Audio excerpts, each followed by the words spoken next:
Eu queria convidar você, nesse momento, a abrir sua Bíblia no Salmo de número 90. Salmo 90, nós vamos ler um verso somente. É um texto bastante conhecido, certamente você já leu diversas vezes. E nós queremos, nessa noite, pensar um pouco acerca dos nossos dias. Acerca de como aproveitar os nossos dias, de como ser produtivos nos nossos dias. E o texto, ele parece nos ensinar algumas coisas interessantes. Diz assim o texto: ensina-nos a contar os nossos dias, para que alcancemos coração sábio. Ensina-nos a contar os nossos dias, para que alcancemos coração sábio. É interessante que o texto, ele parece nos ensinar que para termos um coração sábio, é preciso que nós venhamos a aprender a, de fato, contar os nossos dias. E nós aprendemos a contar os nossos dias quando nós percebemos que as horas mortas, elas não ressuscitam. Que os minutos que já se passaram, eles não voltarão a se passar. Não recuperarão sequer um segundo o minuto perdido. O dia de ontem nunca mais será o dia de amanhã. Todo dia carrega consigo o seu próprio funeral e canto fúnebre do dia que já findou. E se você deseja de fato ser uma pessoa que seja considerada sábia, você deve aprender a contar os seus dias, a entender alguns princípios, a fim de que sua vida ela não seja mais uma vida, a fim de que sua vida seja uma vida extraordinária, a fim de que você possa fazer a diferença no seu tempo. Eu quero crer que nenhum de nós deseja ser mais um na multidão. Eu creio que você deseja realizar tudo aquilo para o que Deus te fez. Eu acredito de fato que você deseja efetuar, executar o seu chamado. Deus, ele te colocou na família onde você está, na cidade onde você está. Deus te deu um círculo de amizades. Deus te deu uma profissão com um objetivo. E o objetivo é que você brilhe como luz, que você faça a diferença, que você não seja mais um, mas que você de fato seja o que a palavra de Deus chama de santo. Que você seja separado, que você seja diferente, que você possa desenvolver e desempenhar os seus dons, de maneira que o nome de Deus seja glorificado. Aproveite o dia para que sua vida seja proveitosa. E como é importante para uma vida que deseja produzir frutos para Deus, saber aproveitar o tempo, administrar bem o seu tempo. Não jogue fora o tempo que Deus te deu. Não jogue fora o tempo que Deus te deu. Não faça da sua vida um passatempo, mas coloque em prática os seus dons a serviço do reino de Deus, em favor das pessoas, em favor dos irmãos, em benefício da igreja, em benefício da sua família. Gerencie suas prioridades. Siga uma agenda rigorosa. Seja organizado, aprenda a dizer não, a fim de você não ser mais um na multidão. E hoje nós vamos tratar aqui sobre 3 situações que devemos nos atentar para que alcancemos de fato o coração sábio, para que a nossa vida não seja em vão, para que nós não venhamos a desperdiçá-la, para que nós não joguemos fora aquilo que Deus nos deu para administrar. Se nós quisermos de fato alcançar uma vida que faça diferença, nós devemos adotar pelo menos, há muito mais, mas pelo menos 3 pontos que são importantes. Se você deseja aproveitar sua vida, seu tempo, e fazendo isso alcançar um coração sábio. O primeiro ponto é: nós devemos escolher bem as nossas companhias. O ponto 2 é: devemos fazer o que deve ser feito e não o que nós queremos fazer. E o ponto 3 é não ter medo das derrotas. Devemos escolher bem nossas companhias. E quando estamos falando de companhia, desejo que você compreenda da forma mais extensiva possível o que seja essa companhia. Escolhemos nossas companhias reais e virtuais. Escolhemos nossas companhias quando nós selecionamos um livro na prateleira, no qual nós iremos gastar boa parte do tempo que temos. Escolhemos uma companhia quando decidimos participar de um curso, quando decidimos frequentar uma universidade. Escolhemos nossa companhia nas mais variadas situações em que uma pessoa pode nos influenciar. Não há vencedor solitário. O último vencedor solitário que eu conheci foi Rambo, que resolvia tudo na selva vietnamita. Mas Rambo é um filme. Nós, se conseguirmos chegar sozinhos no alto, é porque algo de errado aconteceu no caminho. Nós somos constantemente influenciáveis e nós devemos escolher quem vai nos influenciar.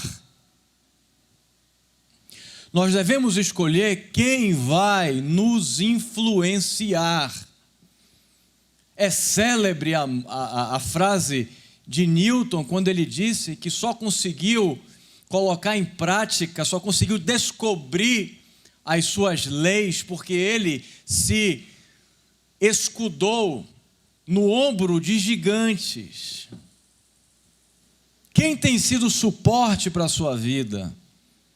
Quem você tem escolhido que te influencie?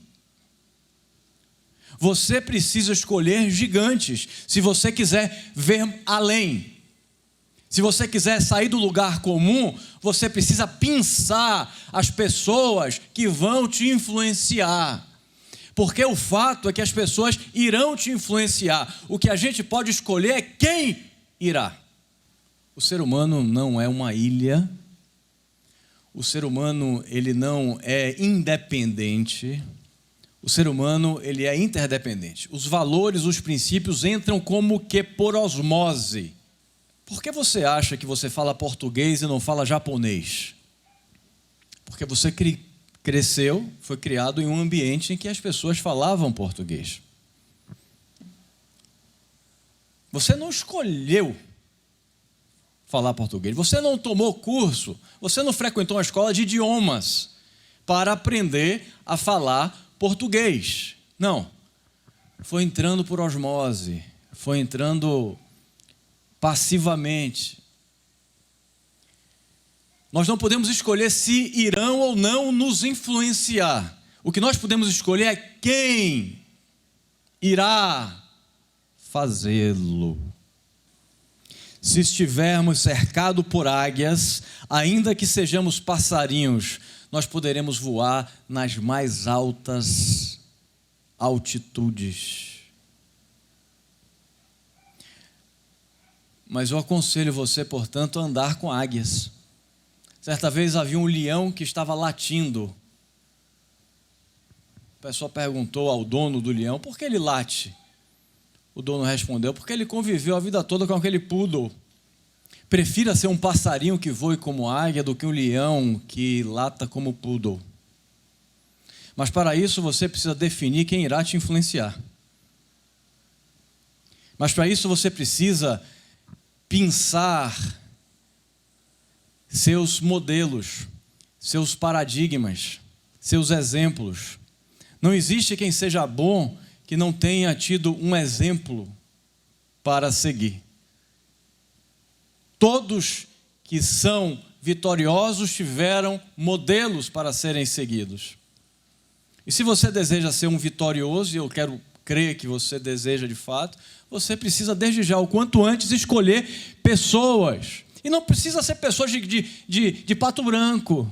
Pode ser pessoas do outro lado do planeta que vá te influenciar.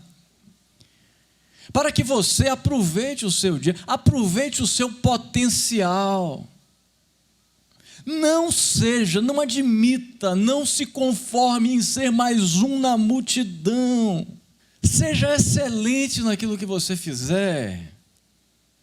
Essa é a vontade de Deus. E não importa quantos anos você tenha, não importa o passado, que a gente possa ser o melhor a partir de hoje. E não importa que área, quando a gente pensa em melhor, a gente fica pensando o melhor engenheiro, o melhor professor. Não, seja o melhor funcionário que você puder ser. Seja em que área de atuação você estiver, faça com excelência aquilo que você estiver fazendo e procure pessoas para te orientar e para que você tenha como modelo, a fim de que sua vida não seja uma vida ordinária, mas uma vida extraordinária. Essa é a vontade de Deus para a sua vida. Deus nos fez para a gente colocar em prática o que Ele nos deu, para que a gente possa fazer o melhor que a gente puder fazer. Se Deus te deu 2 dons, pegue esses 2 dons que você tem e multiplique por 100. Se você tem 10 dons, pegue esses 10 dons e multiplique por 1000. Mas não esconda os dons que você possui. Não aceite ser mediano naquilo que você faz. Seja excelente.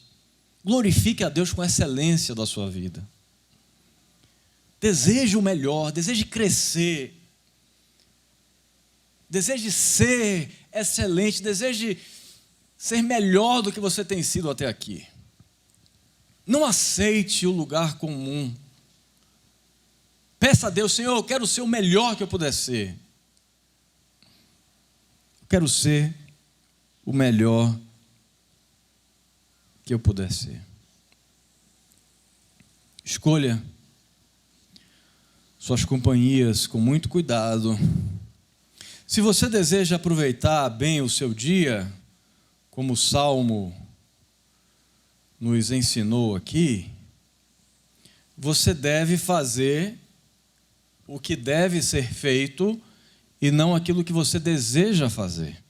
Se você deseja aproveitar bem o seu dia, seu tempo, sua vida, você deve fazer o que deve ser feito e não o que você deseja fazer. Isso chama-se disciplina. Sem disciplina viveremos o deixe a vida me levar. Eu faço o que eu quero, do jeito que eu quero. Um dia eu quero uma coisa, outro dia eu quero outra. E eu vou passando pela vida, fazendo tudo o que eu quero e não faço nada bem feito, porque eu estou deixando a vida me conduzir. Eu não estou me atentando para aquilo que deve ser feito, mas o que eu quero fazer. E cada dia a gente quer uma coisa diferente, não é verdade? A gente pode querer uma coisa um dia, no outro dia a gente já quer outra, no terceiro dia a gente já quer outra. A gente tem um projeto, mas tem uma opção de um lazer, a gente deixa aquele projeto para fazer, e a gente vai fazendo a nossa vontade, a vida vai nos levando, a gente não tem um norte, a gente vai se deixando levar pelos nossos impulsos. Mas se você deseja fazer diferença, pegue seus impulsos e pegue no pulso, e seja uma pessoa disciplinada, porque sem disciplina a gente não consegue nada na vida. Não faça o que você deseja fazer, faça o que precisa ser feito. Alcançar metas, chegar a algum lugar, dá trabalho. Dá trabalho. E a palavra de Deus nos incentiva a que a gente seja disciplinado nas mais variadas áreas. Olha o que o apóstolo Paulo diz em 1 Coríntios, capítulo 9, verso 26 e 27. Primeira parte, diz assim: sendo assim, não corro como quem corre sem alvo, e não luto como quem esmurra o ar, mas esmurro o meu corpo e faço dele meu escravo. Porque isso aqui, disciplina. Ele conduzia, ele esmurrava o seu corpo para não fazer o que ele queria, mas para fazer o que precisava ser feito. Alcançar metas dá trabalho. Chegar no lugar que Deus deseja que você chegue, dá trabalho.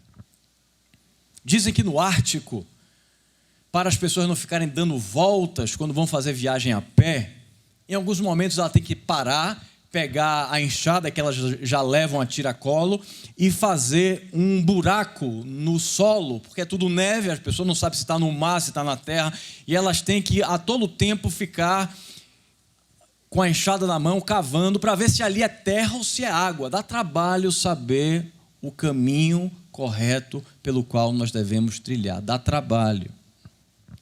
Às vezes a gente tem que parar, pegar a enxada na mão. Será que eu estou no caminho certo? E afundar 1, 2 metros para ver se a gente está no lugar certo. Faça o que precisa ser feito e não aquilo que você deseja fazer. Durante nossa vida, nós vamos construindo hábitos bons e hábitos ruins. E mudar de hábitos não é algo fácil, mas plenamente possível. Nós temos a tendência de continuar fazendo aquilo que sempre fizemos. O maior vencedor é aquele que consegue vencer seus maus hábitos. É interessante que nesse livro, O Poder do Hábito, de Charles Duhigg, ele orienta não somente as pessoas, mas as próprias instituições a mudarem os seus hábitos ruins. Porque assim como os indivíduos têm hábitos, as instituições também têm hábitos. E se nós quisermos crescer, nós precisamos vencer os hábitos ruins do passado para construir uma trajetória de vitória no futuro. E um dos hábitos ruins que nós temos é fazer o que a gente deseja fazer e não o que precisa ser feito. Um dos hábitos que a gente tem é postergar o desafio, o exercício para comer uma barra de chocolate. Mas às vezes o que Deus deseja é que a gente não transfira da responsabilidade para uma vida de vontades. Fazer o que precisa ser feito.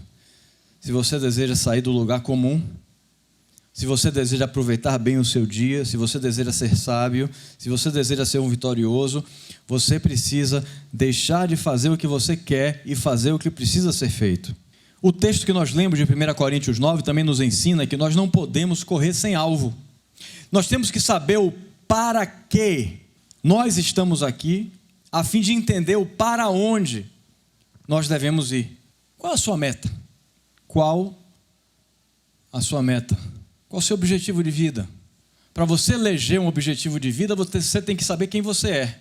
Você tem que se conhecer, tem que saber os seus dons, suas vocações, tem que saber seus defeitos, suas virtudes. Se você entender o para que você está aqui, você vai saber para onde você deve ir. Porque quem não sabe para onde está indo, qualquer lugar é lugar de chegada. Para quem não sabe para onde está indo, qualquer lugar é lugar de chegada. Se você não sabe qual é o objetivo, o primeiro ônibus que vem, você entra nele. Você não sabe para onde você está indo? E quanto antes a gente discernir para onde a gente está indo e por que a gente está indo, mais produtividade vai ter nossa vida, mais excelência nós teremos. E finalmente, terceiro ponto, não tenha medo de errar, não tenha medo de cair, não tenha medo de tropeçar, não tenha medo das derrotas. Um homem não saía de casa há 10 anos. Os parentes incentivavam, pediam, insistiam, mas ele batia pé firme que não ia sair de casa. Então um amigo se aproximou dele um dia e perguntou: por que você não quer sair de casa? Ele deu essa resposta aqui: se eu sair de casa, terei que colocar uma roupa. Você sabe quantas pessoas já tropeçaram quando foram se aprontar para sair de casa? A propósito, ano passado, descendo as escadas do meu prédio, 3 pessoas tropeçaram. Não tiveram nada, bem verdade. Mas se não tivessem tido a habilidade de colocar rapidamente as suas mãos no chão, poderiam ter um traumatismo craniano, que poderia deixá-la tetraplégica. E a poluição? Meu amigo, lá fora o ar é poluído, os inseticidas, as fábricas, isso poderia causar um câncer em meu pulmão. E se eu tivesse que sair de casa, ou iria andando ou de carro? Se eu sair andando, posso ser atropelado. Se eu for de carro, posso batê-lo contra outro carro, contra o poste, contra o ônibus, contra o animal desatento. Você sabia que há possibilidade também de carros explodirem? Imagine uma pessoa morrendo queimada dentro de um carro, sem poder sair daquele lugar, preso, queimando o corpo. Imagine a dor. Ficarei aqui no meu canto mesmo. Aqui estarei seguro. Teve um infarto e morreu. Queridos,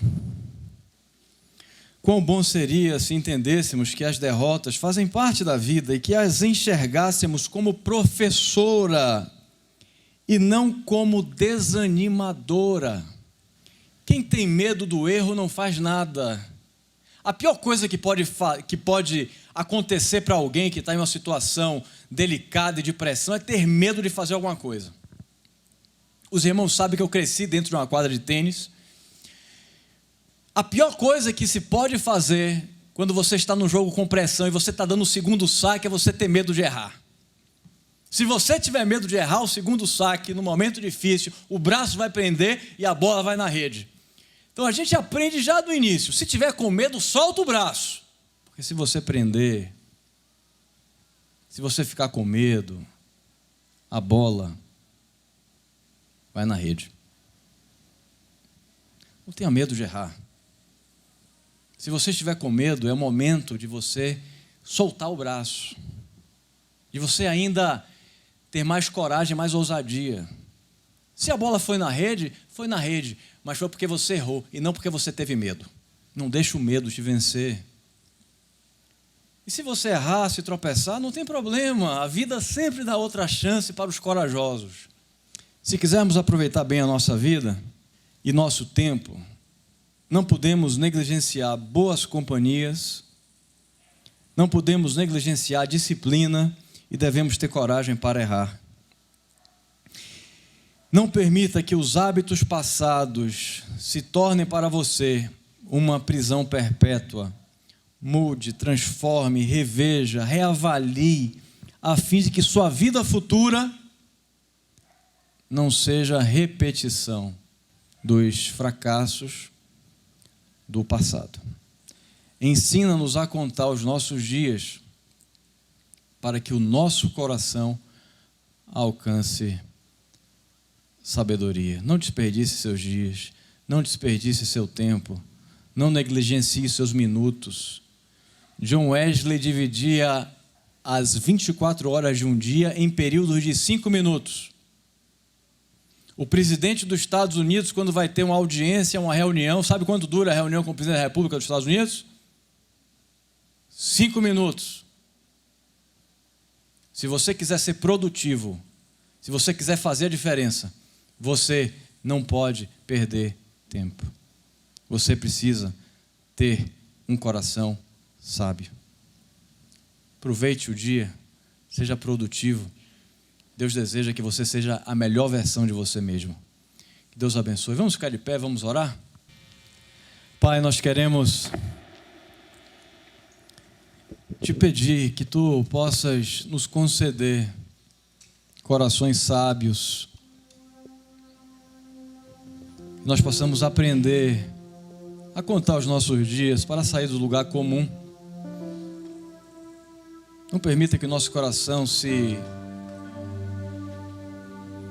satisfaça com mais ou menos, mas que nós possamos cada dia mais crescer, porque nós servimos a um Deus que é um Deus de excelência, um Deus que fez tudo muito bom, e que nós, como servos teus, possamos cada dia mais sermos melhores, que não venhamos a escolher maus companheiros, maus discipuladores, más companhias. Nós possamos ser disciplinados, ó Deus, naquilo que precisa ser feito, e que nós não tenhamos medo de errar, porque tu és o Deus de excelência. Nos ajude e nos auxilie a isso. É como nós oramos, em nome de Jesus.